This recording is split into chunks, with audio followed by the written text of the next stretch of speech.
Setelah kemarin ngeluarin Huawei Peppermint Edition, kayaknya Huawei ketagihan nih. Karena mereka ngeluarin lagi sekarang versi 11,5 inch-nya. Padahal kemarin tuh banyak pro dan kontranya. Lebih banyak kontranya sih. Banyak yang bilang, ini mah tinggal ditempelin screen guard aja beres, lebih murah, gimmick doang. apakah benar seperti itu? Jadi di video kali ini kita akan coba bandingkan si Huawei MatePad yang tanpa Peppermint layarnya. Tapi saya udah belikan screen guard dan udah pasang. Namanya adalah Paperlike dengan harga 100.000 saya beli di e-commerce. Terus kita bandingkan dengan layar Peppermint langsung bawaannya. Apakah ada bedanya atau memang sebenarnya Huawei ini cuma gimmick aja?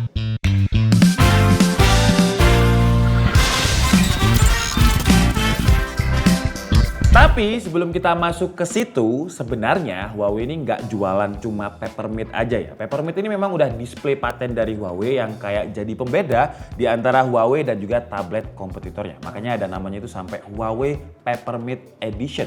Dan kalau kita lihat sejauh ini belum ada kompetitornya yang layarnya ini punya layar Mate seperti Huawei. Tapi kan ya bisa tinggal pasang screen protector aja beres, lebih murah juga. Nanti kita akan bahas di bagian situ, tapi sekarang kita coba lihat apa aja yang dijual sama Huawei dengan harga 6 jutaannya ini. Pertama, chipset. Chipsetnya dia pakai Snapdragon 7 Gen 1, RAM-nya 8GB, storage-nya 256GB. Ya bukan yang terbaik di kelasnya kalau dari sisi konfigurasi dapur pacu, tapi dengan harga 6 jutaannya ini kita udah dapat aksesoris yang super lengkap. Keyboardnya ada, Huawei M Pencil Gen 2-nya ada, Bluetooth mouse dari Huawei juga ada. Bahkan kalau kita ngomongin softwarenya juga langsung dikasih WPS Office 2.0 yang versi PC, a PC-like experience. Di kompetitornya kalau kita lihat memang lebih murah, tapi aksesorisnya nggak selengkap Huawei. Dan kalau kita hitung-hitung, kita beli aksesoris bawaan ya, bukan aksesoris terpati. Kalau saya hitung-hitung sih harganya ya lebih mahal. Dan sekarang kalau saya lihat banyak orang yang males beli terpisah, maunya yang serba praktis, apalagi Gen Z ya. Kalau saya lihat Gen Z sekarang itu lemah-lemah lah, nggak kayak zaman saya kuliah dulu, di mana saya bawa laptop untuk kuliah itu di atas 2 kg. Sekarang Gen Z nggak mau, maunya yang ringan-ringan, yang praktis-praktis aja. Dan Huawei punya bobot kalau cuma tabletnya aja ya, itu di 500 gram. Kalau sama keyboard 960 gram, sama pensilnya 976 gram. Gak ada 1 kg. Jadi buat Gen Z yang males-males, ya ini bisa jadi solusi ya, karena enteng untuk dibawa kemana-mana. Sayangnya untuk versi yang kita bahas ini, untuk Huawei M Pencilnya itu nggak magnetik kayak di MatePad Pro. Jadi kalau misalkan kita nyimpennya nggak rapi ya rawan hilang. Terus generasinya juga Huawei M Pencil Gen 2. Kalau di MatePad Pro itu kita udah dapat Gen 3-nya. Sekarang kita bahas ke bagian yang paling pro dan kontranya. Lebih banyak kontranya sih ya kalau saya lihat dari video yang kemarin. Sebenarnya Huawei itu ada MatePad versi yang bukan Peppermint.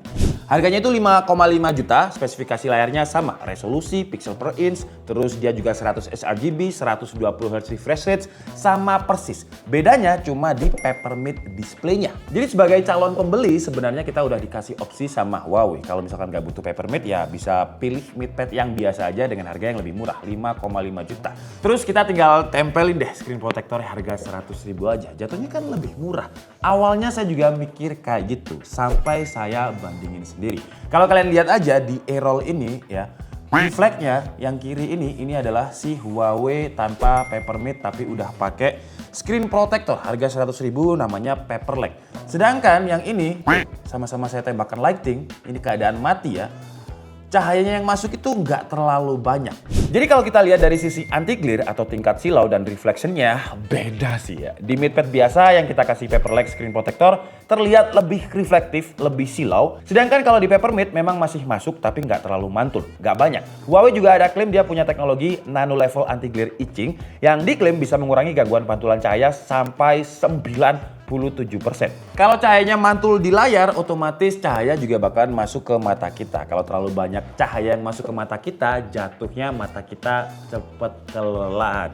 Dan dengan fitur anti glare-nya ini kalau dipakai di outdoor atau kondisi banyak cahaya, tampilan layarnya masih kelihatan jelas. Fungsinya anti glare ini jelas di keamanan dan juga kenyamanan mata ya. Karena kalau misalkan kita lihat sesuatu dan kita lihatnya ngotot, itu pasti jatuhnya cepet lelah. Yang kedua, jelas ngaruh di ketajaman gambar. Sebening-beningnya tempered glass gak akan bisa setajam kalau kita langsung lihat layarnya. Ibaratnya kayak kita lihat jendela aja akan lebih jelas kalau kita langsung lihat. Gak ada lapisan tambahan yang menutupi. Contohnya di MatePad Peppermint dan juga yang biasa yang udah ada screen protectornya ini, kalau kita zoom terlihat icon-icon di Peppermint lebih jelas dan lebih tajam. Sementara yang pakai screen protector ya kayak kealangan apa gitu ya. Huawei juga ada bilang kenapa bisa setajam ini walaupun dia mid, karena dia pakai teknologi pixel level precision matching.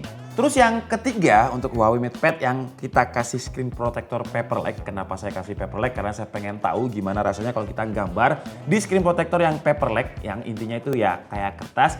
Beda sih ya, kalau misalkan ini memang feel kertasnya kasarnya ada, tapi dia kasar banget, apalagi kalau kita pegang ini masih halus nih. Kalau kasar kayak gini, tip pensil kita itu bakalan cepet habis dibandingkan layar yang gak kasar kayak Huawei Peppermint. Tapi walaupun dia gak kasar, kalau kita ngomongin experience ketika nulis dan juga gambar, wah feel kertasnya itu yang aneh tetap ada loh. Kalau ngomongin feel, udahlah beda jauh antara yang saya kasih screen protector sama bawaan Peppermint langsung. Atau kalau kalian pengen ngerasain, kalian bisa experience di Huawei Experience Store terdekat di kota kalian. Nah itu kalian cobain coret-coret di situ. Bedanya Peppermint dan yang non Peppermint pasti kerasa jauh. Dan third-party Paperlike ini cenderung mudah lecet kalau kena goresan yang kuat dan debu juga jadi gampang nempel. Alasan keempat, di Huawei Peppermint ini ada sertifikasi untuk kesehatan mata. Sertifikasi ini dikeluarkan dari SGS Premium yang mereka udah ngetes kalau Peppermint-nya Huawei ini bisa mengurangi kelelahan mata sampai 20% dan kelelahan otak bisa berkurang 41%. Karena mata itu memang nyambungnya ke otak ya. Kalau mata kita lelah, otak kita juga ikut lelah. Sertifikasi kedua keluar dari TU Virenland yang udah ngetes kalau layar Huawei ini punya low blue light, flicker free, dan reduce of reflection yang bikin mata bisa lebih fokus dan gak gampang capek. Nah di screen protector harga 100.000 atau 200.000 lah kalau kita lihat di e-commerce itu gak ada sertifikasinya. Karena untuk bikin sertifikasi kayak gini itu ribet. Ibaratnya contohnya ya kalau misalkan kita punya mobil itu ada tes tabraknya untuk dapat sertifikasi safety. Kalau misalkan dia nggak lolos harus diracik lagi. Oh ini kurangnya apa nih? Oh habis itu baru dites lagi. Dar. Nah kalau kurang lagi dites lagi. Jadi bolak-balik kayak gitu sampai muncul hasil sertifikasi yang sesuai diinginkan sama brandnya. Mahal juga untuk bikin sertifikasi itu. Jadi dari sini aja udah jelas beda banget antara Huawei MatePad yang dipakein screen protector. Ini aja kalau kalian lihat udah agak gelembung-gelembung ya. Di situ kelihatan nggak ya? Kalau nggak nanti editor tolong di shoot ya.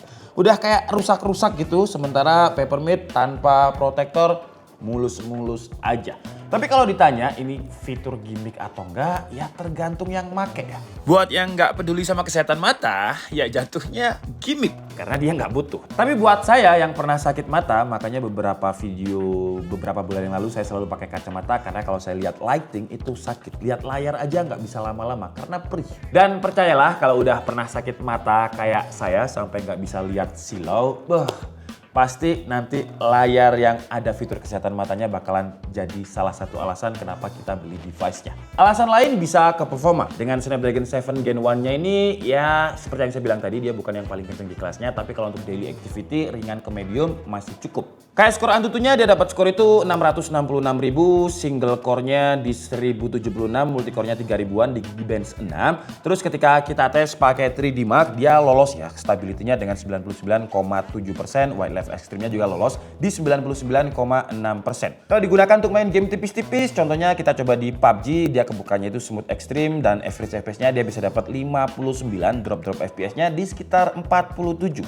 Angka yang juga masih aman. Mobile Legends kebuka settingannya ultra, average FPS-nya dia bisa 60-an, terus dropnya itu di sekitar 58 FPS.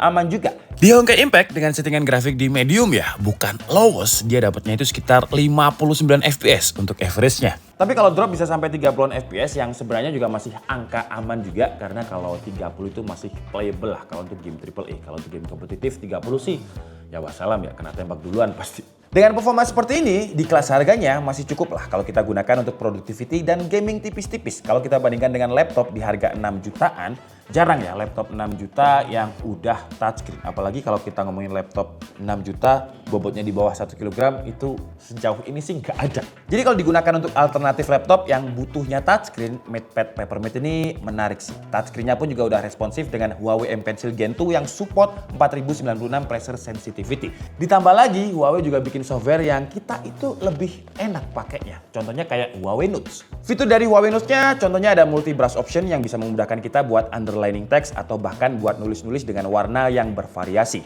Huawei Notes-nya juga support grafik, jadi kalau semisal lagi males gambar, kita bisa tinggal search gambar di browser dan tinggal import aja gambarnya. Selain bisa buat import gambar, Huawei Notes-nya juga udah support buat import file PDF, jadi berguna buat kita yang mau ngedit file PDF dan kalau kita mau ngekspor format filenya bisa dijadiin format image atau PDF juga. Ada fitur handwriting to text conversion, jadi tulisan tangan kita bisa diubah jadi teks ketikan. Dan Huawei Notes-nya juga bisa split screen, contohnya kita ada tugas ngerangkum artikel atau yang lainnya, kita cuma tinggal nge-split screen si artikelnya sama Huawei Notes-nya. Buat reading atau baca juga lebih nyaman sekarang dengan Huawei Books-nya.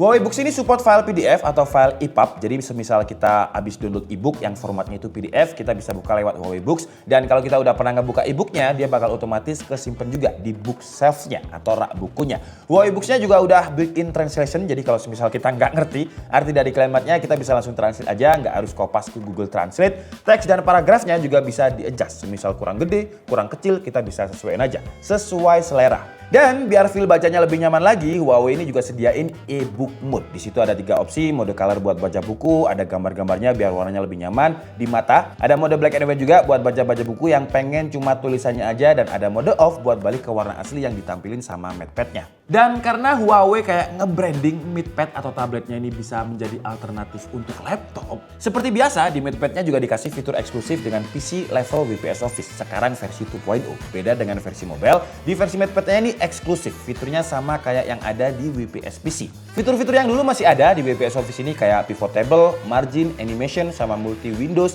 Di PC level WPS Office 2.0 ini masih ada dan juga ada tambahan beberapa fitur lagi. Fitur tambahnya kayak ada multi device account, login sync, dan juga cloud collaboration. Jadi akun kita yang ada di WPS Office kita bisa pakai di device lain, tinggal sinkronkan aja. Terus juga ada Super Hub integration. Jadi Huawei Super Hub ini bisa buat ngumpulin teks atau gambar sementara. Nah, teks dan gambar yang kita simpen di Super Hub-nya sekarang udah bisa kita masukin ke WPS Office-nya. Kalau dulu kan masih bisa dimasukin lewat Huawei Notes aja ya. Terus juga ada fitur in-app printing, dimana kalau kalian pengen ngeprint tinggal koneksikan aja ke printer dan tinggal print pakai wireless. Beres. Kalau untuk fitur-fitur lainnya, contohnya kayak kamera, ya kameranya standarnya tablet sih ya, dengan kamera belakangnya itu 13 megapiksel, selfie kameranya ada di 8 megapiksel. Oke, jadi adalah kualitas kamera depan dari Huawei MatePad Peppermint Edition ya. Ini resolusinya bisa di 1080p, 30 fps, rasionya 16:9. Cuman ya siapa yang mau ngevlog pakai selfie videonya tablet ya.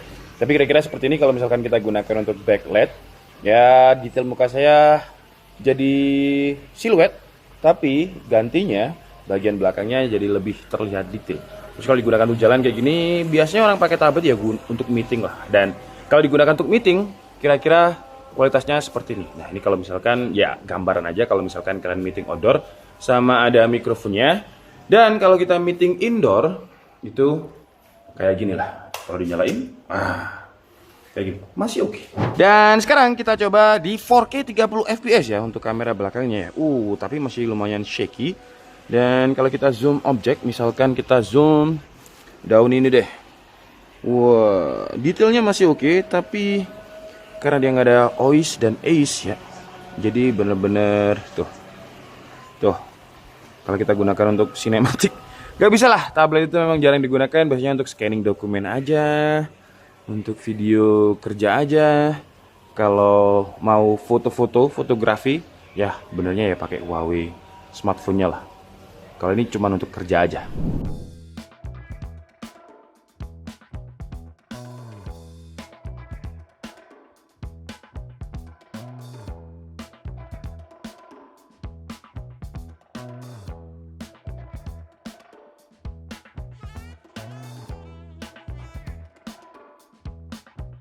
Lanjut untuk konektivitas. Untuk konektivitasnya sayangnya dia nggak support SIM card ya. Jadi cuma WiFi only. Untungnya WiFi-nya udah pakai Wi-Fi 6 yang lebih stabil dan juga lebih kenceng. Jaraknya juga lebih jauh. Terus untuk kapasitas baterainya di 7700 mAh. Kalau kita coba video playback 1080p dia habis dalam waktu 26 jam 37 menit. Kalau untuk waktu pengecasannya pakai charger bawaan dia makan waktu sekitar 2 jam dari 0 ke 100%. Fitur terakhir yang menurut saya juga oke, speakernya ya. Karena di harga 6 jutaan ini speakernya dia ngasih quad speaker atau 4 speaker.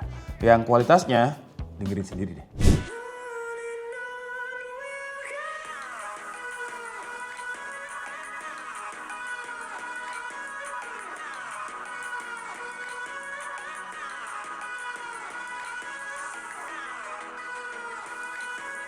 Dan saran saya yang udah punya MateBook ya wajib beli MatePad sih. Karena dengan Harmony OS-nya semuanya itu kayak serba seamless. Dengan super device kita bisa drag and drop file antara MatePad dan juga MateBook dengan mudah. MatePad-nya juga bisa jadi second monitor. BTW ini saya koneksikan dengan Huawei MateBook terbaru yang udah pakai Intel H-Series ya. Nanti juga bakal saya review, tunggu aja videonya. Kalau kita koneksikan dengan FreeBuds Pro 3 dia juga langsung pop up dan langsung terkoneksi. Bisa multi device juga, sampai 10 device. Oke lah, jadi itu tadi adalah review dari Huawei MatePad 11,5 Peppermint Edition. Yang kalau dibilang gimmick tergantung siapa yang pakai ya. Kalau nggak butuh kesehatan mata dan layar yang mid ya bakal jadi gimmick karena nggak kepake. Kalau kepake bakal jadi alasan kenapa dia beli MatePad. Bukan cuma enak di mata, dibuat gambar dan nulis juga enak. Serasa di kertas. Padahal ini udah paperless. Tapi feelnya masih enak di Peppermint-nya bawaan Huawei.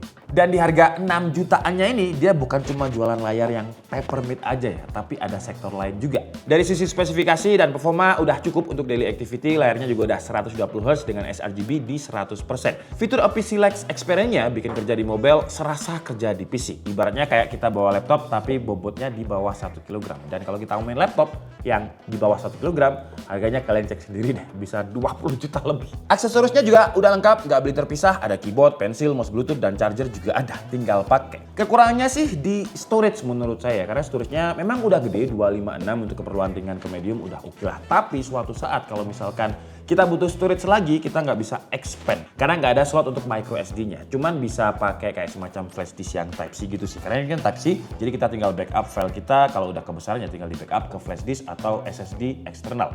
Kekurangan lain, pennya ini nggak magnetik. Jadi kalau saya yang pakai ya rawan hilang ya. Saya yang magnetik aja hilang 2 kali, apalagi yang nggak magnetik. Tapi selain itu, dengan harga 6 jutaan, tabletnya Huawei ini bisa dibilang berhasil membuat standar baru, terutama di sektor layar dengan paten Peppermint-nya. Dan aksesorisnya kalau kita perhatikan Huawei ngeluarin MatePad itu pasti aksesorisnya super lengkap. Jadi nggak perlu beli lagi. Saya Dika Setiabudi and see you on the next video. Bye-bye.